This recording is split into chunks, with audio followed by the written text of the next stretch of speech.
Hi everyone.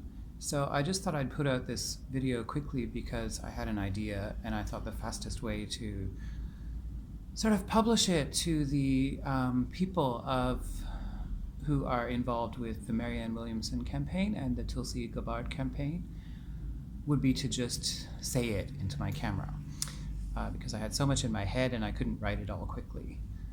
Um, so I find it very curious and odd and worrying that the two most Googled candidates in both sets of debates have not qualified for the September debates, and especially given that they did meet, in the case of Tulsi Gabbard, more than the required number of donors. And there's all this stuff about which polls are recognized, and I believe they just recently came up with the list of the polls that would be recognized a couple of months ago. Anyway, this is not about all of that. I'm not going to rail at the rules of the DNC. I think that the best way forward is just to, when setbacks come, is to just use them as an advantage. And one of the ideas that someone put forward was the idea of Tulsi and Marianne going on Joe Rogan and commenting on the debates, which is a great idea. However, I don't even think you need Joe Rogan necessarily. I think that if these two amazing women, who just happen to be incredibly gorgeous and charismatic, and they're both advocating for peace, and they're both getting shut down by the networks, if they were just to do like Marianne did with Andrew Yang and do a joint interview, not a joint interview, a watching of the debates themselves together, and not to make fun exactly, but a little bit of humor kind of at the amount, because there's going to be inevitable yada yada yada with all of those characters on stage who, I'm sorry, their communication style it's not even in the same realm as Tulsi Gabbard and Marianne Williamson in terms of the clarity and speaking to the issues and understanding the root causes of things.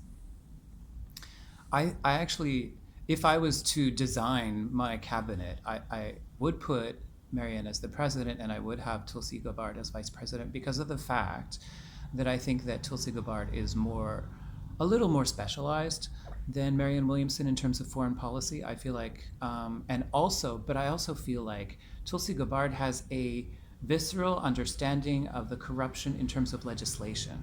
I feel like she has come up against that so many times, and she actually understands how things get blocked in the House and in the Senate.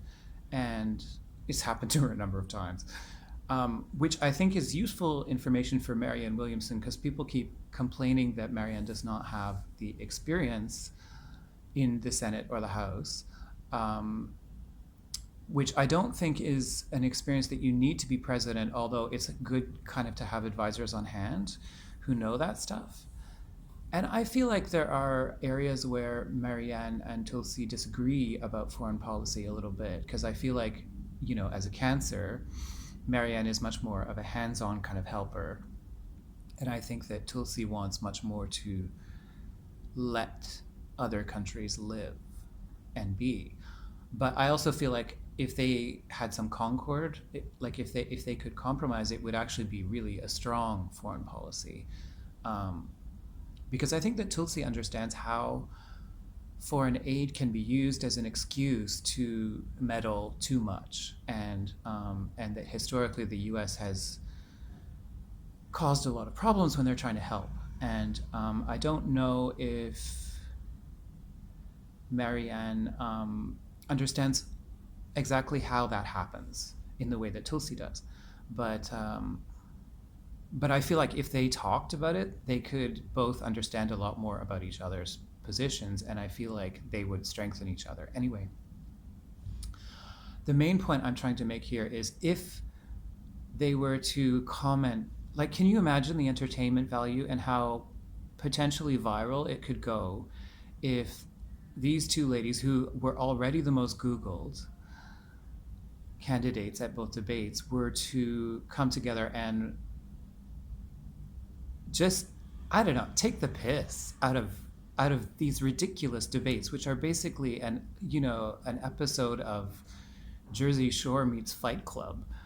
And I mean, you've got like yeah, like Andrew Yang said, the rehearsed attack lines. And we're supposed to have some deep understanding of how political institutions work based on watching that. I'm sorry. I mean, I think that it is sad what it has come to, but I feel like also there's an opportunity to highlight that and show what else could be done. And I mean, unity is an amazing thing. And I think that both Marianne has often said that she is running with a lot of great people. And I think that she would agree that Tulsi Gabbard is one of those great people. She has given honorable mentions a number of times. I've been counting them. And I don't know, it's also my own dream to see really incredible, powerful women in government in the most powerful nation on the earth, arguably. And that would fit my agenda. And that's just my personal preference. But I think even putting my personal preference aside, I think they have a lot to offer the debates. And I think that the DNC would impoverish themselves by leaving them out, especially when you consider the number of people on that stage right now, excluding Bernie Sanders, and Andrew Yang, who are basically men in suits saying the same thing. I'm generalizing a little bit there, but there are a lot of guys on the stage who not only look the same, but also speak the same. And I'm sorry, I do not want to hear another politician say affordable or sustainable. I am so sick of those buzzwords and all these buzzwords they use to sound grown up and capable, and I don't buy it anymore. I'm sorry, I think you're lying. And when you use those words, I think you're lying even more. So if you want to be real, it actually behooves you to speak as you normally would.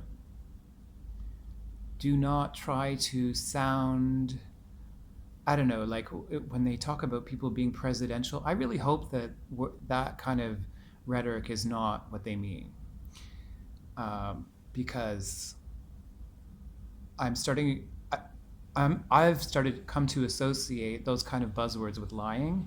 And I think that I'm not alone in that from what I'm seeing. And I also think that that was one of the contributing factors to why Trump got elected. It's not that people are dumb and they wanted a celebrity.